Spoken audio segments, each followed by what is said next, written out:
네, 다시 한번 인사드리겠습니다. 저 윤여현이라고 합니다. 이런 자리에 상당히 많이 서는데요. 오늘따라 조금 더 긴장이 되는 것 같습니다. 사실 오늘 말씀드릴 내용이 아주 그렇게 가벼운 내용은 사실 좀 아닌 것 같은데요. 그렇다고 해서 여러분들께서 모르실 만한 그런 내용도 아닌 것 같습니다. 그래서 그냥 좀 편안하게 좀 들어주시면 될 것 같고요. 사실은 저희 이제 거버넌스에 대한 얘기도 굉장히 많이 나오고 있고, 금융권 중심으로 이제 내부 통제에 대한 얘기도 굉장히 많이 나오고 있는 걸 잘 알고 계실 겁니다. 그래서 그런 어떤 환경적인 어떤 그런 맥락들을 좀 감안을 하셔가지고 좀 봐주시면 좋을 것 같습니다. 오늘 말씀드릴 내용은 요 두 가지고요. 첫 번째, 이 내부 통제 왜 실패하는가. 사실은 이 주제를 좀 굉장히 고민 끝에 좀 선정을 했는데요. 후회를 좀 했습니다. 사실 선정을 하고 나서 조금 후회를 했는데요. 이게 사실 좀 굉장히 큰 담론을 좀 얘기하는 것 같기도 하고요. 또 하나는 사실 이 내부 통제가 왜 성공하는가라는 주제로 얘기를 한다고 생각을 해보면 사실 말씀을 드릴 수가 없습니다. 그래서 그 성격 자체가 이 내부 통제는 사실 좀 잘해도 사실 좀 티가 안 나는 성격이 있고, 못할 경우에는 굉장히 좀 티가 많이 나는 그런 성격들이 좀 있습니다. 그래서 그런 어떤 본질을 좀 갖고 그런 이해를 좀 갖고 출발을 좀 하면 좋을 것 같고요. 비교적 최근에 좀 유명한 사례죠. 이 회사 혹시 들어보셨나요? 슈퍼마이크로 컴퓨터라고 미국 상장사인데요. 혹시 들어보셨나요? 예, 국내 언론에도 굉장히 많이 나왔습니다. 기사 많이 나왔는데 간단하게 요약을 하자면 AI 열풍 수혜주입니다. 여기가 AI 서버를 제조해서 공급하는 업체고, 엔비디아로부터 칩을 공급을 받아서 서버를 만드는 업체인데요. 어떤 일이 있었냐면 작년 8월 달에 워치독인 힌덴버그라는 회사에서 리서치 보고서를 냅니다. 리서치 보고서를 내면서 그 안에 굉장히 많은 의혹들을 제기를 합니다. 회계 부정, 거버넌스 이슈, 내부 통제 이슈 등 굉장히 다양한 이슈를 제기를 합니다. 그러면서 어떤 일이 벌어졌냐? 외부 감사인이 사임을 했습니다. 그 사업 보고서 제출을 얼마 남기지 않은 상태에서 나는 이 회사의 이사회와 경영진을 더 이상 믿지 못하겠습니다라고 공시를 딱 해버리고 사임을 해버렸어요. 엄청나게 큰 일이 사실은 미국 자본시장에서 벌어진 거죠. 매우 시끄러웠습니다. 그래서 사실은 이 하루에 사실은 주가가 60% 이상 좀 폭락을 했었었고요. 여러 가지 이제 인베스티게이션도 게시가 됐었었고, 결국은 이제 우여곡절 끝에 굉장히 많은 돈을 쓰고 인베스티게이션을 진행을 하고 입증을 하고 함으로써 상장 폐기까지 가지는 않았는데요. 이 케이스가 이제 가져다주는 시사점이 좀 몇 가지가 있습니다. 다들 아시는 내용이에요. 가장 일반적인 얘기는 재무 및 리스크 거버넌스에 대한 이슈가 있었다는 거고요. 이거는 누구나 다 아실 수 있을 것 같습니다. 두 번째는 지금 AI가 사실은 굉장히 핫한 비즈니스잖아요. 근데 그런 핫한 비즈니스를 영위해 나갈 수 있는 그런 능력이 과연 되느냐, 그리고 그런 변동성이 굉장히 큰 상황에서 이런 리스크를 제대로 식별하고 관리해 나갈 수 있는 능력이 되느냐, 이런 부분들에 대한 좀 이슈도 있었었고요. 이 마지막 게 조금 재밌는데요. 이 사업 성장하고 리스크 인프라의 불균형, 이게 무슨 말이냐면 사실은 이 회사가 좀 업력이 조금 됐습니다. 조금 됐는데 AI가 뜨면서 사업이 갑자기 폭발적으로 성장을 합니다. 사업이 갑자기 폭발적으로 성장하는 반면에 우리가 관리하는 방식은 사실은 좀 예전 방식대로 좀 관리를 했었어요. 그래서 굳이 비유를 하자면 내 이 몸이 막 커지는데, 체중이 불고 몸이 커지는데 사실 체력이 뒷받침되지 않는 이제 그런 상황이었던 거죠. 그래서 거기서 좀 불균형이 발생을 하면서 사실은 좀 이런 여러 가지 일들이 좀 벌어졌다고 보시면 될 것 같습니다. 오늘 사실 이제 저희가 내부 통제에 대해서 얘기를 하고 있지만, 사실 내부 통제에 앞서서 사실은 우리는 리스크에 대해서 항상 좀 인지를 해야 된다고 생각을 하고 있습니다. 왜냐하면 리스크가 없으면 내부 통제가 사실 필요는 없습니다. 그래서 항상 리스크, 불확실성, 변동성, 이런 부분들을 좀 먼저 생각을 해야 되는데요. 이 속성하고 본질에 대해서 먼저 좀 말씀을 드리겠습니다.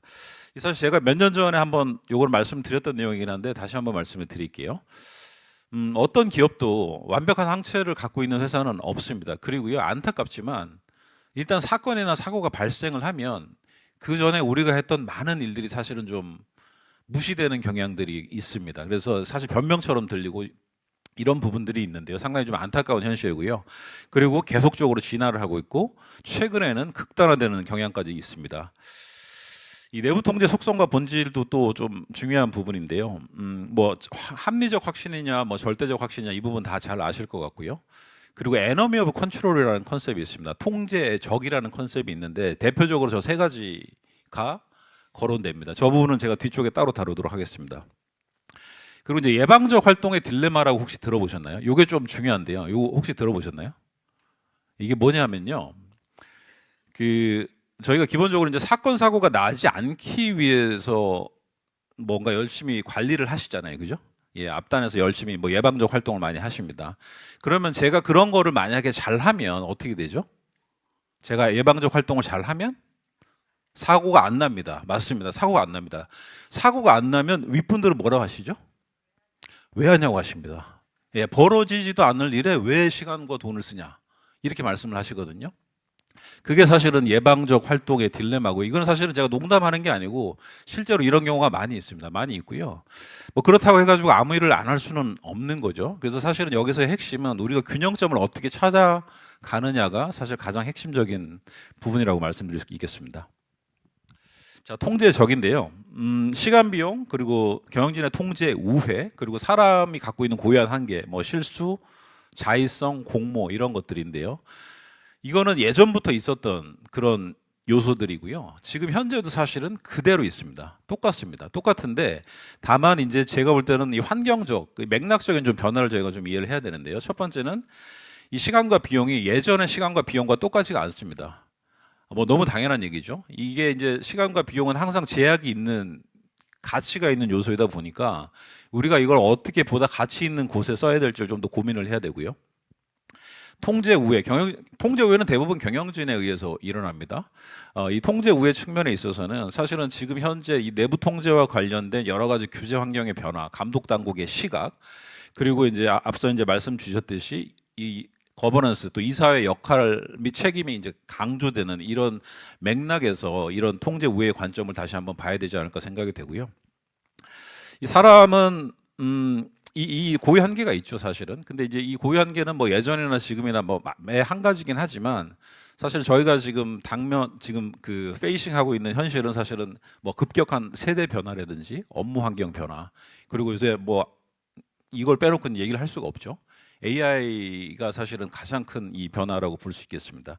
이 사실은 이런 소위 말하는 통제적이라고 하는 요소 자체는 같지만 이런 부분들이 맥락의 변화에 따라서 가져다주는 무게감은 좀 많이 다르다라고 보시면 될 것 같고요. 저는 개인적으로 이거보다 더 큰 거는 이건 것 같아요.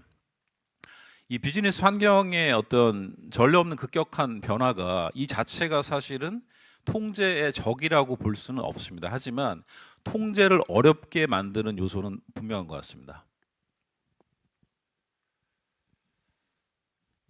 이 리스크 내부 통제를 얘기를 하고 있는데요. 저는 이제 이거를 좀 인프라 측면에서 좀 접근해야 되지 않을까 생각을 하고 있습니다. 저희가 기본적으로 뭐 모든 회사가 사업 전략과 방향성을 갖고 계시고요. 이런 부분들을 관리하기 위해서 뭐 정책, 시스템, 데이터와 같은 이런 통제적인 요소들도 갖고 계시고, 뭐 운영이나 준법처럼 재무와는 살짝 다른 또 디멘전을 또 갖고 계시긴 한데요. 또 이런 것들을 운영하고 있는 사람이 있죠. 사람이 굉장히 중요한 요소죠, 사실은. 근데 이제는 사람 같은 AI도 들어왔습니다. 사람 같은 AI도 들어왔고요. 그리고 저런 것들을 이제 떠받치는 이제 비즈니스의 인프라가 있는데, 사실은 이런 리스크 관리는 어떤 국제적인 성격의 건 저는 아니라고 생각을 합니다. 이게 사실 이제 전사적이고 좀 광범위한 성격이 있어서 인프라에 좀 가깝다라고 좀 볼 수가 있고요. 사실은 이제 그동안 저희는 뭐 이 한국 민족이 좀 특성이 있죠. 사실은 이 리스크를 좀 대하는 태도가 좀 다른데 뭐 그런 것들 때문에 사실은 조금 관심이 좀 낮았던 영역인 것 같아요. 근데 이런 부분들이 이제 앞으로는 어떻게 조금 변화를 해야 될까를 생각을 해보면 뭐 여러 가지 중요한 요소가 있겠습니다만은 일단은 좀 통합적인 관점이 좀 필요할 것 같습니다. 통합적 리스크 거버넌스라고 제가 좀 지칭을 해봤는데, 사실은 뭐 어떤 요소를 좀 국지적으로 조망하는 게 아니고 우리 비즈니스를 전체적으로 조망할 수 있는 메커니즘이 상당히 좀 굉장히 중요할 것 같고요. 그리고 뭐 현실에서는 사실은 조직 간 사일로 때문에 뭐 여러 가지 부서 이기주의, 뭐 커뮤니케이션이 안 되고 정보 공유가 안 되고 뭐 이런 부분들로 인해서 사실은 여러 가지 이슈가 생기는 것도 사실입니다. 그래서 저런 부분들도 분명히 좀 짚고 넘어가야 되는 부분이라고 생각을 합니다. 두 번째는 얼마나 이제 어댑티브 하느냐의 좀 문제인 것 같아요. 사실은 이 내부 통제라는 게 과연 정적인 거냐 동적인 거냐 모르겠습니다. 사실은 뭐 어떤 분들께서는 이게 정적이라고 말씀을 하시고 어떤 분들은 이제 동적이라고 말씀을 하시는데 사실은 비즈니스 환경 변화나 이런 것들을 생각을 했었을 때는 사실은 동적인 게 맞고 환경 변화에 능동적으로 이제 적응해 갈 수 있는 메커니즘을 구축하는 게 매우 좀 중요하다고 볼 수 있겠고요. 그리고 이제 데이터하고 AI 역시 이제는 인프라화가 되어가고 있는 것 같습니다. 그래서 저런 부분들을 접목하는 부분들이 분명히 필요하다고 생각을 하고요. 저런 부분들을 접목을 함으로써 그동안에 우리가 이제 겪지 않았던 내지는 예상할 수 없었던 저런 또 리스크 요인들이 또 발생을 할 거로 생각을 하고 있습니다. 그래서 저런 부분들에 대한 대응 역시 좀 중요하지 않을까 생각을 하고 있습니다.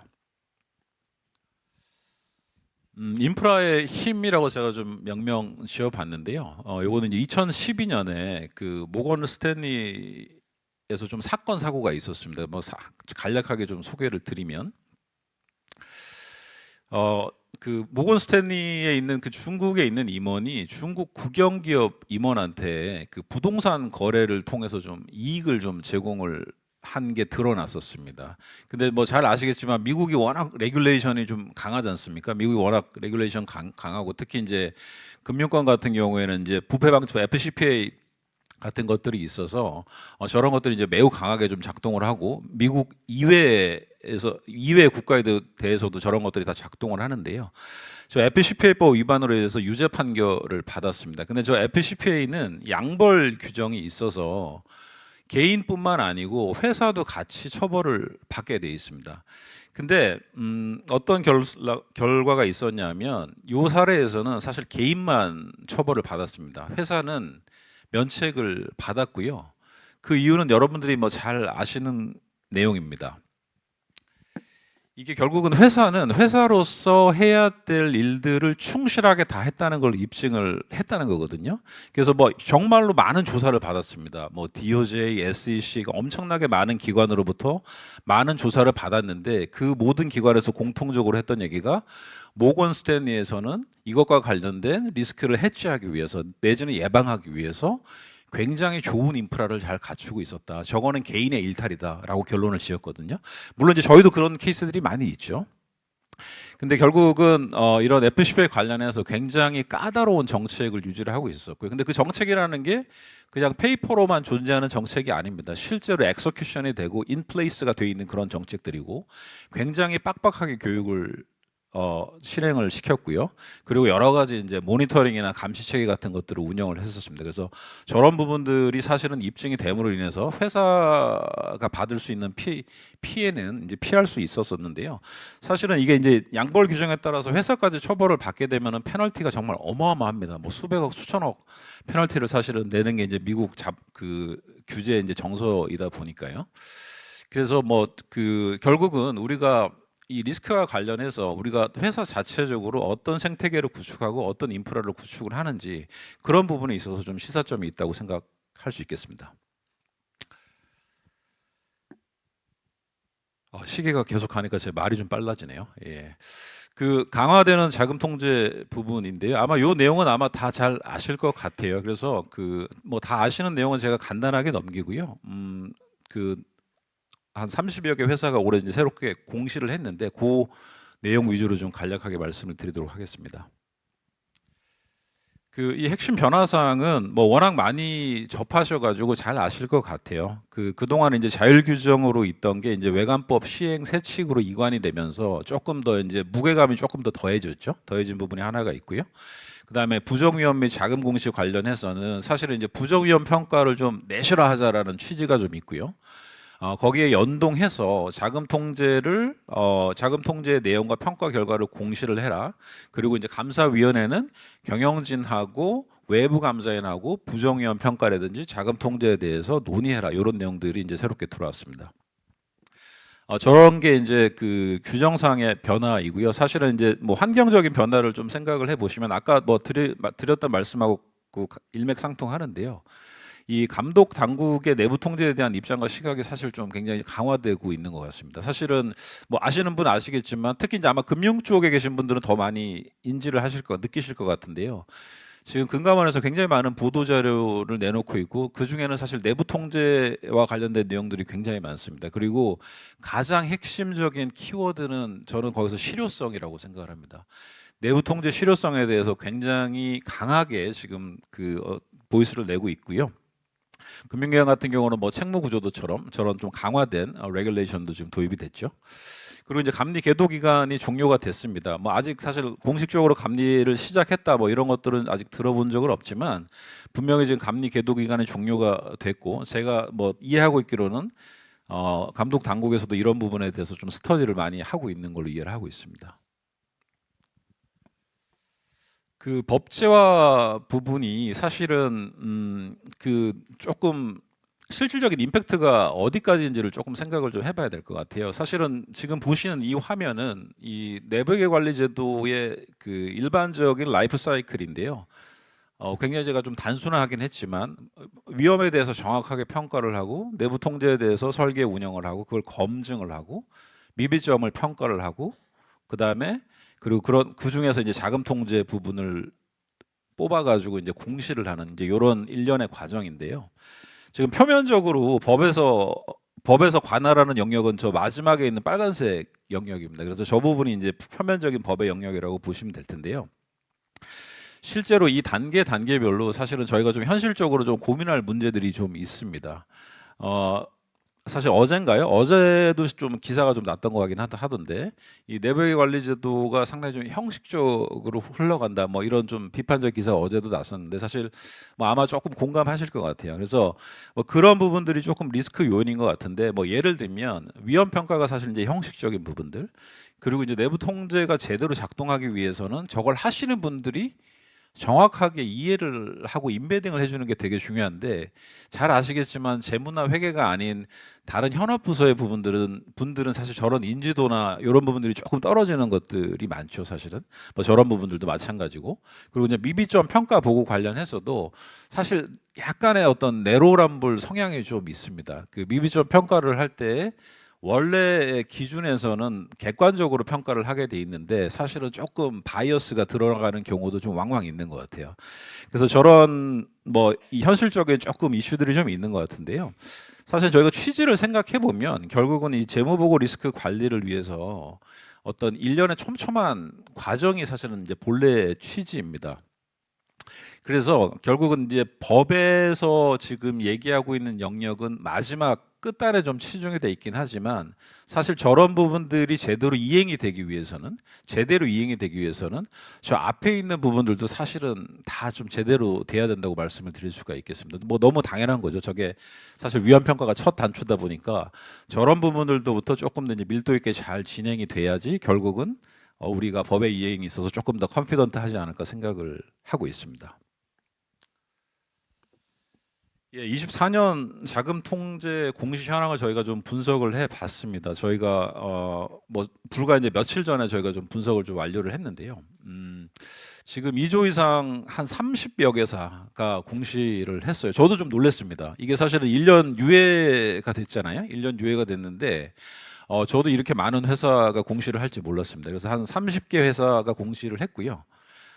회사당 평균 한 15개 정도 공시를 했더라고요. 뭐 작게는 9개, 뭐 많게는 한 22개 정도 하신 것 같은데 근데 여기서 이제 함정이 사실은 이 통제라고 하는 게 사실은 저희가 뭐 늘 뭐 핵심 통제 수 몇 개입니다 이렇게 표현을 하고 있지만 이 개수가 가져다 주는 잘못된 시그널도 많이 있거든요. 왜냐하면 무거운 것과 가벼운 게 다 똑같이 하나로 카운트가 되기 때문에 사실은 저 개수에 너무 매몰되면 안 될 것 같은데요. 뭐 여튼간에 그 말씀드리는 편의를 위해서 말씀드리면 회사당 한 평균 15개 정도 공시를 했다. 그리고 중대한 취약점은 없었습니다. 그리고 저희가 예상은 했지만 공시된 항목 중에서 대략 한 70% 정도는 금감원에서 배포했던 작성 사례하고 동일하거나 유사한 것으로 좀 저희가 보고 있습니다. 저거는 이제 뭐 금감원에서 저런 사례를 내놨기 때문에 어쩔 수 없이 좀 따라갈 수밖에 없는 그런 경향은 좀 있는 것 같아요. 조금 세부적인 내용을 구분을 해보면 이게 이제 자금 통제라고 해서 뭐 저희가 뭐 입출금할 때 통제 이런 부분들도 있지만 사실은 뭐 전사 수준 통제도 있고 또 그 연관된 구매 관련된 통제도 있고 여러 가지가 있지 않습니까? 사실은 그런 영역을 정확하게 디파인하기는 좀 어렵습니다. 좀 어려운 부분은 있는데 기본적인 취지는 사실은 부정 위험에 대응하는 통제들을 회사가 알아서 판단해서 공시하라는 게 이제 취지인데요. 어떻게 공시가 됐냐면 뭐 평균 15개를 기준으로 말씀을 드리면 대략 한 10개 정도는 직접적인 자금 통제가 공시를 하셨습니다. 그리고 대략 한 4개 정도는 전사 수준 통제를 공시를 하셨고요.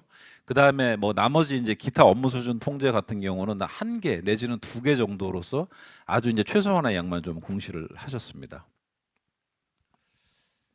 전사 수준 통제를 좀 말씀을 드릴게요. 사실 전사 수준 통제는 이게 뭐 때로는 약간 좀 뜬구름 잡는 것 같은 느낌이 들 때도 있습니다. 솔직히 말씀드려서. 근데 아까 제가 인프라 말씀을 드렸는데요.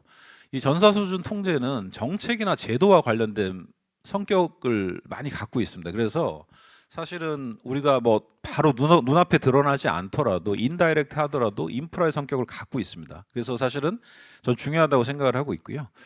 업무 분장 저 위에 보시는 업무 분장 내부 고발 부정위험 평가는 뭐 대부분의 회사들이 다 공시를 했다고 보시면 될 것 같습니다. 근데 저 이유는 금감원 작성 사례에 저게 다 들어가 있습니다. 그래서 저 부분이 다 공시가 됐다고 보시면 될 것 같고요.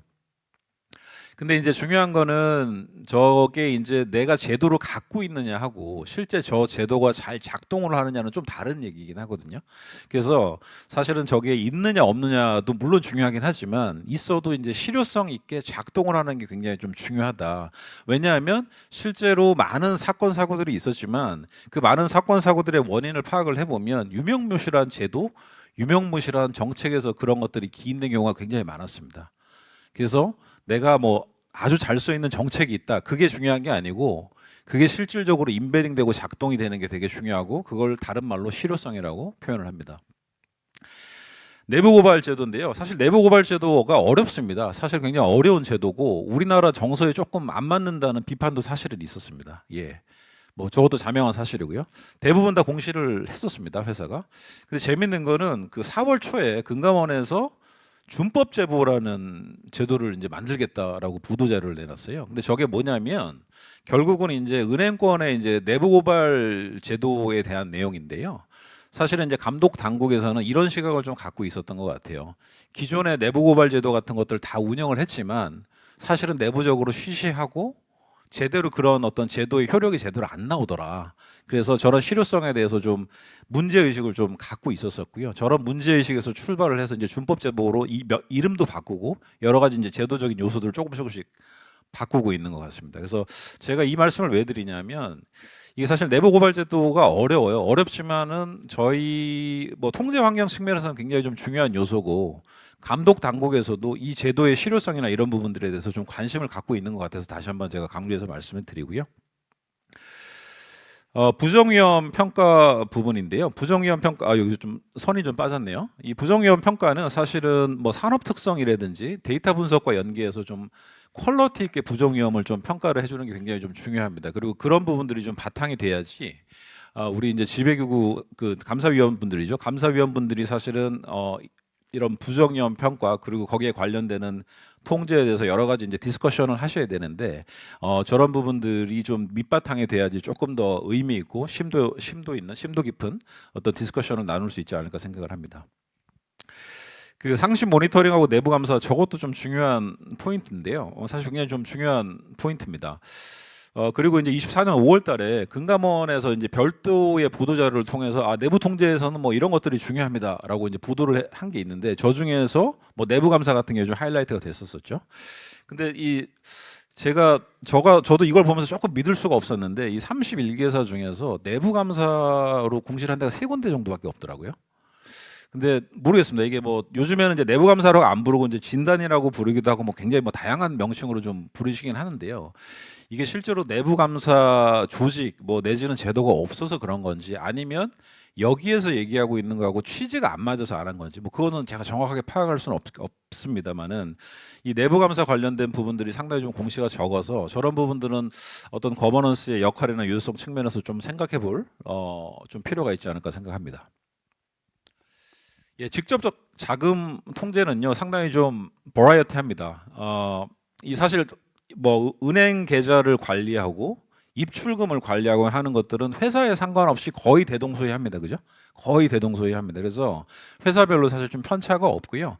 다만 여기에서 보시는 것처럼 어떤 항목을 집어넣을지 어떤 항목을 집어넣지 않을지는 회사의 판단에 따라서 좀 편차가 좀 많이 나고 있는 것 같습니다. 예, 그렇게 좀 보시면 될 것 같고요.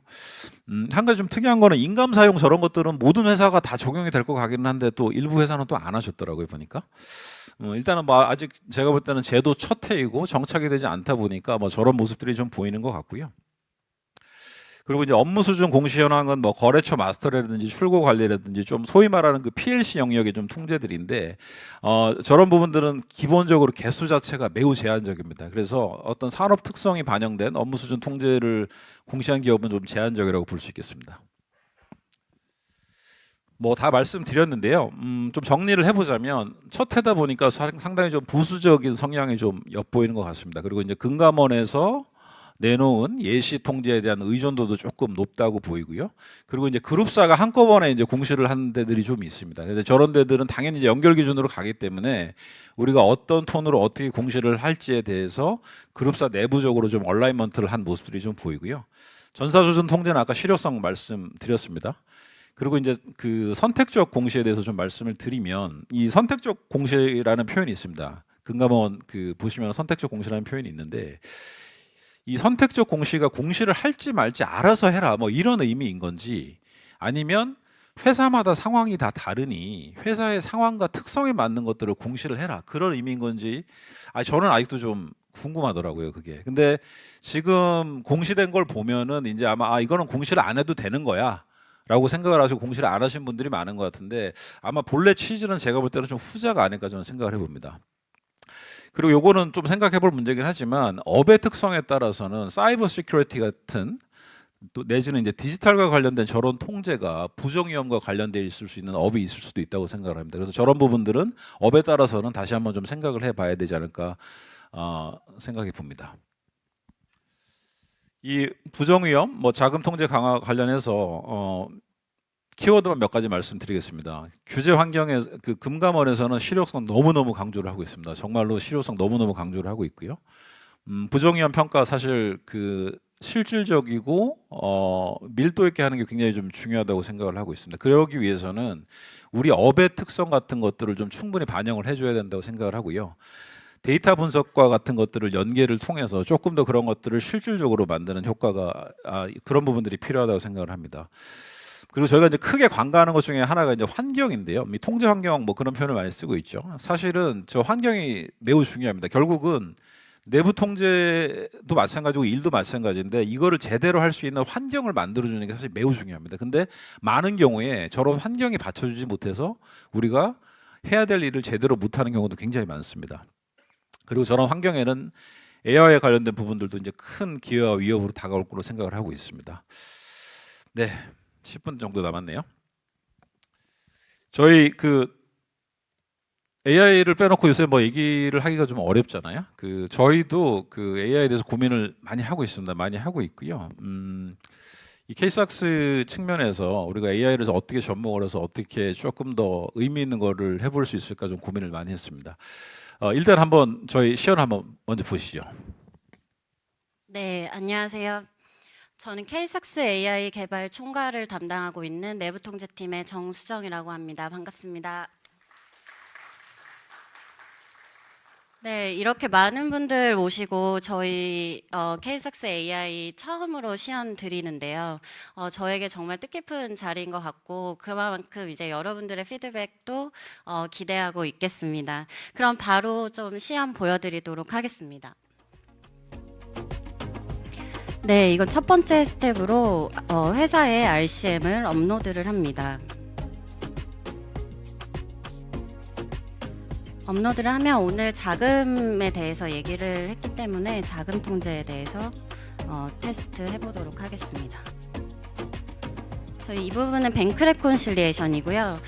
이렇게 화면에 RCM에 대해서 기본적인 정보가 떠집니다. 그 다음으로는 해당 내역에 대한 증빙을 업로드를 합니다. 업로드를 하면 이렇게 왼쪽에 내가 어떤 것을 올렸는지 프리뷰로 볼 수가 있고요. 그러면 이제 증빙 프리 어세스먼트를 수행하게 됩니다. 이 증빙 프리 어세스먼트는 내가 올린 자료가 내가 통제를 할 때 적절한지 완전하게 업로드가 됐는지를 판단해주는 부분이라고 보시면 됩니다. 그래서 지금 보시다시피 이제 업로드된 증빙명과 필수 증빙이 매칭이 되고 있고요. 만약에 제출을 안 했다라고 하면 제출이 안 됐다. 그리고 이 증빙들이 인식이 지금 잘 되고 있는지까지 이제 보여주고 있습니다. 네, 그럼 바로 운영평가 수행해 보도록 하겠습니다. 저희가 이제 운영평가 이 부분은 테스트 속성이 대사이기 때문에 뱅크 레콘실리에이션이기 때문에 자금일보상의 내역과 계좌별 잔액 그리고 SAP 장부상의 내역을 대사하는 게 주요 이제 테스트 절차죠. 그래서 AI가 이렇게 수행을 해주고 있는데 굉장히 일목요연하게 정리를 잘 해주고 있습니다. 네, 이렇게 보시다시피 저희 입금액이랑 출금액에 대해서도 대사를 해야 되는데 은행조회 내역에는 지금 안 보인다. 그래서 이제 좀 확인이 필요하다라고 하는 부분도 보여지고 있습니다. 네, 그래서 두 번째로는 이제 승인 적시성인 거죠. 그래서 저희 뱅크 레콘실리에이션이 승인이 잘 됐는지 보는 테스트 절차인데 이 또한 이제 자금일보에 적절하게 승인이 됐는지 확인을 하고 승인자와 승인 시점을 보여주고 있습니다. 그래서 여기서 이제 AI가 정리해준 부분에서 사람이 좀 피드백을 줘야지 되는 그런 부분들은 해당 승인자가 김삼일 팀장이라고 되어 있는데 실제로 회사의 이제 정결 규정과 맞는지 한번 봐봐라 이런 부분들도 일목요연하게 정리를 해주고 있습니다. 그래서 마지막으로는 저희 TA별로 결과를 산출 요약을 해주고 있고요. 이제 테스트 결과에 대한 어떤 검토 근거 요약을 줌으로써 왜 이게 예외사항이 없는지에 대해서도 알아볼 수 있게 해주고 있습니다. 그리고 제가 지금 오늘은 시간 관계상 샘플 1개를 올렸는데 다중 샘플도 동시에 운영평가가 가능합니다. 그래서 이 부분까지 해서 조서 양식으로 저희 엑셀 양식으로 다운로드 받을 수 있어요. 네, 이렇게 테스트 결과 요약, 테스트 쭉 내역 그리고 샘플별 증빙이 어태치돼서 나오고 있습니다. 네, 시연 어떻게 보셨나요? 네, 여기까지가 시연 내역이고요. 시연 어떻게 보셨나요? 저는 이제 제가 개발하고도 엄청 처음에는 놀랬는데 이렇게까지 해준다고 하고 놀랬는데 지금은 굉장히 익숙합니다. 여러분도 이제 익숙해지실 거라고 생각이 드는데 요새 챗 GTP 많이 활용하실 거예요. 그래서 굉장히 쉽고 빠르게 이제 내뱉어 주고 있지만 드래프트인 거죠. 그래서 운영평가 저희 KSAX AI도 동일합니다. 이제 운영평가를 100%의 퀄러티로 해주는 것은 아니지만 이제 단언컨대 AI가 쉽고 빠르고 저희가 테스트할 수 있도록 정리를 빠르게 해주고 있고요. 인간은 더 의미 있는 시간으로 검토를 할 수 있게 되는 거죠. 네, 그래서 굉장히 이제 일하는 방식에 대한 변화를 가지고 오는 환경을 제시해주고 있다라고 생각을 합니다. 앞서서 이제 윤 파트너님께서 말씀해 주셨는데 계속적으로 시장은 이제 강화되고 있죠. 강화되고 있는 내부 통제의 환경 속에서 우리가 어떻게 효율적으로 그리고 실효성 있는 방안으로 전환하기 위해서 해줄 수 있는 해답을 조금 주지 않았나 싶습니다.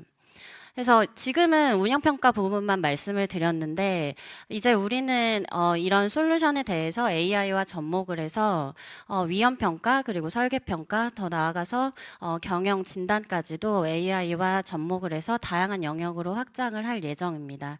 그래서 오늘을 계기로 좀 3일이 이끄는 AI의 변화 방향성에 대해서 주목해 주시면 감사드리겠습니다. 네, 저는 여기까지 하고 내려와 보겠습니다. 감사합니다. 제가 여기서 지켜보니까 갑자기 눈이 커지셨어요. 예. 눈이 커지시고 핸드폰 꺼내가지고 이제 촬영하시는 분들도 많으셨던 것 같은데 저도 뭐 많은 분들이 그렇게 느끼실 거예요. 이게 AI가 사실은 신기하기도 하고 이제 두렵기도 하고 뭐 누구나 다 느끼시는 것 같고요. 저희도 이제 그런 부분에 대해서 많이 고민을 하고 있습니다. 그래서 이거는 뭐 제 개인적으로 이제 피할 수 없는 대사라고 생각을 하고 있고 우리가 어떻게 활용을 할지 어떻게 할 것이냐에 대한 문제라고 생각을 하고 있어서 저희도 이제 이런 부분들에 대해서 앞으로 계속적으로 고민을 많이 하도록 하겠습니다. 예, 제가 사실은 뭐 이런 강연 자리에서 시간을 많이 잡아먹는다고 좀 욕을 몇 번 들어먹었는데 예, 오늘은 시간이 조금 남을 것 같습니다. 예. 이 사실 내부 통제를 얘기를 하면서 굉장히 좀 이렇게 밝은 기분으로 말씀을 드리기는 쉽지는 않은 것 같아요. 예, 이 주제 자체가 좀 그런데요. 오늘도 뭐 역시나 마찬가지로 좀 우리가 고민해야 될 부분들에 대해서 몇 가지 말씀드리고 마치도록 하겠습니다. 이 불확실성하고 리스크는 이제는 뭐 함께 가는 거인 것 같습니다. 그것뿐만 아니고 뭐 날씨만 봐도 요즘에 너무 변동성이 크지 않나요? 그래서 제가 볼 때는 이게 모든 거에 대한 지금 변동성이 커지고 양극화되는 그런 추세들이 있기 때문에 과거에 비해서는 표준 편차가 굉장히 좀 늘어난다고 생각을 하고 있습니다. 그래서 저런 양극화된 변동성 리스크들은 이제는 우리가 늘 갖고 가야 되는 그런 부분이라고 좀 생각을 하고 있고요. 아까 제가 뭐 그 리스크 관리 이제 인프라 차원에서 접근을 해야 된다고 말씀을 드렸는데 조직에 계시는 모든 분들이 사실은 비즈니스 고민하시고 리스크도 고민을 하십니다. 근데 그게 앞으로는 조금 더 유기적으로 연계가 될 필요가 있다고 저는 생각을 합니다. 그래서 그 부분이 사실은 이제 통합적 관점이라고 좀 말씀을 드릴 수 있겠고요. 국지적으로 대응을 할 경우에는 우리가 자칫 잘못해서 뭔가를 놓쳤을 때 그 데미지가 좀 생각보다 큰 것 같습니다. 그리고 아까 이 노력의 집중 내지는 노력의 분산 측면에서 좀 고민을 해봐야 되는데요. 사실은 우리 비즈니스의 성격이 다 다르듯이 우리가 접하는 여러 가지 계약, 거래 뭐 이런 것들에 대한 성격들도 사실 다 다릅니다. 그래서 성격이 다르다 보니까 우리가 느끼는 이제 리스크들도 사실 다 다른데요. 저런 거에 상관없이 우리는 굉장히 획일화된 내부 통제를 사실 해온 것도 일정 부분은 사실인 것 같습니다. 그래서 저런 부분들을 사실은 일단 정확하게 알아야 됩니다. 정확하게 알고 정확하게 사실 평가를 해줘야지 우리가 어디에다가 힘을 쓸지 또는 어디에다가 힘을 뺄지를 사실은 판단을 할 수가 있습니다. 물론 100% 정확하지 않을 수 있습니다. 예, 정확하기가 어렵습니다, 사실은. 하지만 그런 노력이 없이는 획일적으로 가게 되고 획일적으로 가게 되면 형식으로 빠질 수밖에 없습니다. AI 말씀드렸고요. 뭐 새로운 환경이고 새로운 인프라인 건 다 잘 아실 것 같습니다. 분명한 거는 뭐 요새 뭐 Responsible AI는 AI 기본법문이 굉장히 많은 내용들이 나오고 있고 사실 이제 AI가 도입이 되면 우리가 생각하는 방식, 일하는 방식이 전부 다 바뀌겠죠. 저는 그렇게 생각을 하고 있습니다. 그러면 그동안 우리가 겪지 못했던 상황이 도래를 할 것이고요. 우리가 인지하지 못했던 예상하지 못했던 또 다른 변수들이 나올 거라고 생각을 합니다. 근데 불행히도 저거는 저희가 예측을 해서 가기는 좀 어려울 것 같아요. 왜냐하면 아직 겪어보지 않아가지고요. 그래서 저 부분들은 좀 빨리 겪어보고 저기에서의 포인트는 오히려 우리가 회복 탄력성이라고 얘기하는 레질리언스가 저기서 키 포인트가 아닐까 생각을 하고 있습니다. 예, 한 1분 30초 정도 남았는데요. 오늘 제 발표는 이걸로 마치도록 하겠습니다. 감사합니다.